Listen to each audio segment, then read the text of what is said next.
Budget Blinds. Visit their showroom or call today for a free in-home consultation.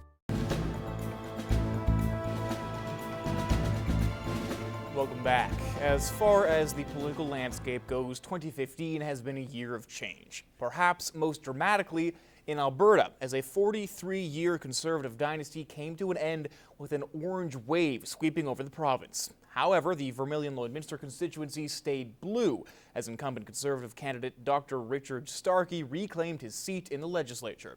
Earlier, I sat down with the MLA to get his take on the year that was 2015. What's it been like? What's the atmosphere like in the legislature now with a completely new set of MLAs?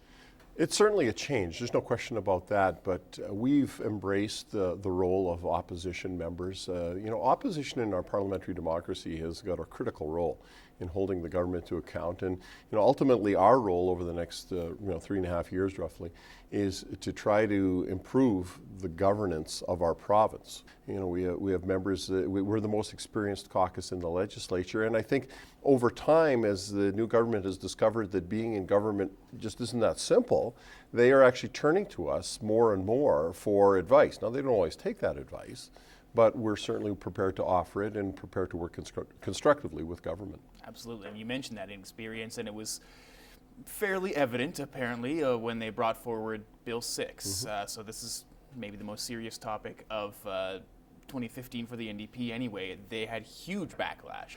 The basic intent of the bill to provide protection for employed farm workers in the event of injury or a fatality, just about everybody you talk to agrees with that. That's not the issue here. Certainly farm safety is not the issue here.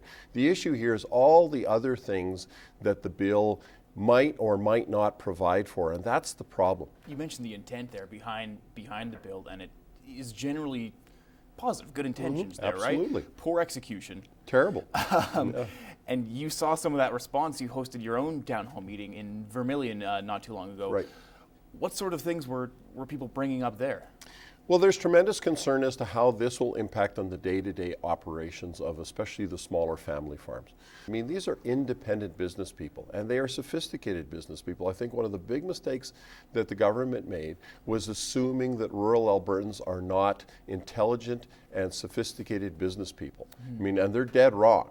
And unfortunately, you make that mistake, and you treat that group of people, the people that feed us, with disrespect, and they're not going to be happy about it, and with good reason. And so I'm not surprised at all by the backlash.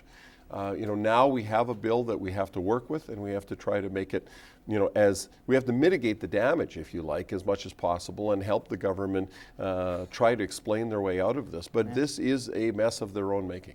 All right, so just very quickly here, we got about 30 seconds. I'm looking at bold predictions for 2016 from you. Well, given all of the change that can happen politically, I stay away from political predictions because it's just, you can never be right. But I do predict on the sports that the Riders will win more games, the Eskimos will win fewer games, and the Oilers will win more games in 2016 than they did in 2015. How's that? That's good. I guess we wish all the best to all those sports teams and yourself in 2016. Thanks again so much for coming in. Thanks, Jeremy.